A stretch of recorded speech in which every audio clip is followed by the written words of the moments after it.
और बड़ी खबर इस वक्त तारापुर से सामने आती हुई, जिसमें आरजेडी प्रत्याशी सिर्फ 1567 वोटों के अंतर से आगे चल रहे हैं। तारापुर से ये लेटेस्ट जानकारी आप तक। आरजेडी प्रत्याशी 1567 वोटों से आगे चल रहे हैं। तारापुर में आरजेडी प्रत्याशी की बढ़त धीरे धीरे कम होती हुई 16वें राउंड की गिनती पूरी हो चुकी है। बस अब 13 राउंड की गिनती ही बाकी है और ये अंतर धीरे धीरे कम होता हुआ 1567 वोटों के अंतर से इस वक्त आरजेडी प्रत्याशी यहां पर बढ़त बनाए हुए हैं।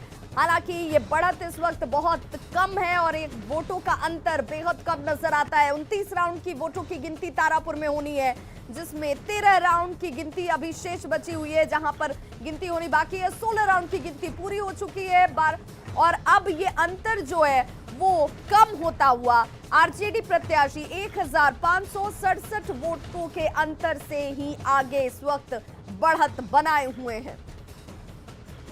तो कुशेश्वर स्थान सीट पर तस्वीर साफ हो चुकी है। ये सीट जो है जेडीयू के पास एक बार फिर से बनी हुई है। वहीं तारापुर सीट पर सबकी निगाहें टिकी हुई और तारापुर सीट पर इस वक्त 16 राउंड की गिनती पूरी हो चुकी है। 13 राउंड गिनती बाकी है, जहां पर आरजेडी कैंडिडेट 1567 वोटों के अंतर से ही आगे इस वक्त चल रहे हैं और ये मार्जिन जो है वो धीरे धीरे कम होता हुआ। ये तारापुर वो सीट है जहां पर 29 राउंड पर 29 टेबल पर गिनती होनी है और इसके बाद ये तस्वीर पूरी तरह से साफ हो जाएगी। लेकिन 16 राउंड की गिनती पूरी हो गई है, 13 राउंड ही इस वक्त बचे हुए हैं और इस तारापुर सीट पर जीत को लेकर के दोनों ही जो बड़ी पार्टियों के बीच, जिनके बीच बिग फाइट मानी जा रही थी, वो दोनों ही पार्टियां ये कह रही हैं कि देखिए ये अंतर जो है वो हम पाट लेंगे और जीत दर्ज कर लेंगे। वहीं आरजेडी का ये दावा है कि अंतर आने वाले और 13 राउंड के दौरान और ज्यादा होगा, जिसे पाट पाना जेडीयू के लिए आसान नहीं रहने वाला है। फिलहाल ये जनता जनार्दन का फैसला। इस वक्त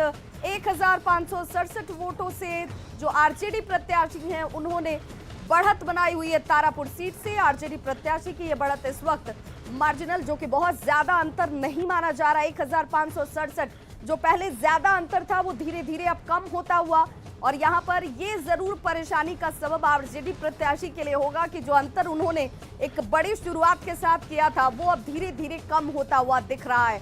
और कुशेश्वर स्थान सीट की बात करें तो कुशेश्वर स्थान सीट जेडीयू ने अपने पास एक बार फिर से बनाकर रखी है, जीत दर्ज की है अमन भूषण हजारी ने।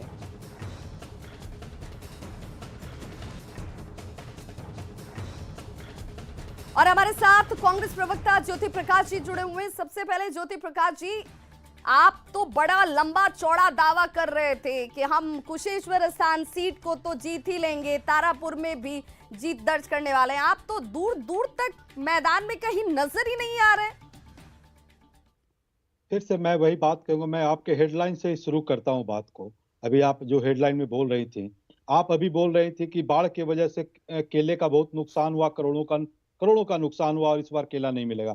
आप बताएं, जीत तो हो गई है, जनता वोट करती है, इस जो फैसला आया उसको सारे पार्टी, हम सारे डेमोक्रेटिक पार्टी अपने सर पर लेते हैं और उनका सम्मान करते हैं। सवाल क्या है, क्या इस जीत से जो यूएनडीपी की जो रिपोर्ट थी और ओपीएचआई की, जिसमें बिहार गरीबी में पहले नंबर पर बिहार में आधे से ज्यादा आबादी गरीब है, क्या वो बदल जाएगी? क्या वो हेल्थ का सिस्टम बदल जाएगा? क्या 2020 और 2021 में जो नीति आयोग का जो रिपोर्ट था, जिसमें बताया गया कि 33.74% जो गरीबी रेखा के नीचे हैं, क्या वो बदल जाएगा? क्या 52.5% जो ऑफिशियल जो प्रभावित लोग इफेक्ट हुए हैं, क्या वो बदल जाएगा?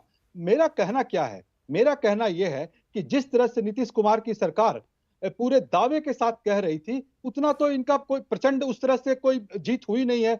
सबको 0 होना चाहिए था, इनको पूरा 100 में 100 वोट मिलना चाहिए था, परसेंट वोट मिलना चाहिए था। मैं बताना चाहता हूं कि ये आंकड़ों में, भले ही नंबर्स में कुछ वोट से आगे आकर ये जीत हासिल करती है, क्योंकि ये हार और जीत नंबर से होता है। लेकिन अगर आप वाइडर लेवल पर ले जाए, वाइडर पर्सपेक्टिव में, तो आप देखेंगे कि ये सरकार की हार है। जो विपक्ष के लोग, जो लोग बताते रहे हैं कि ये इनकी खामियों को बताते रहे हैं, इनके सुशासन और कुशासन की बात करते रहे हैं, उस पर अंतर आया है, जिसकी वजह से जिसका ये प्रभाव पड़ा है। आप ज्योति जी, जीत तो मिली है ना, और आखिर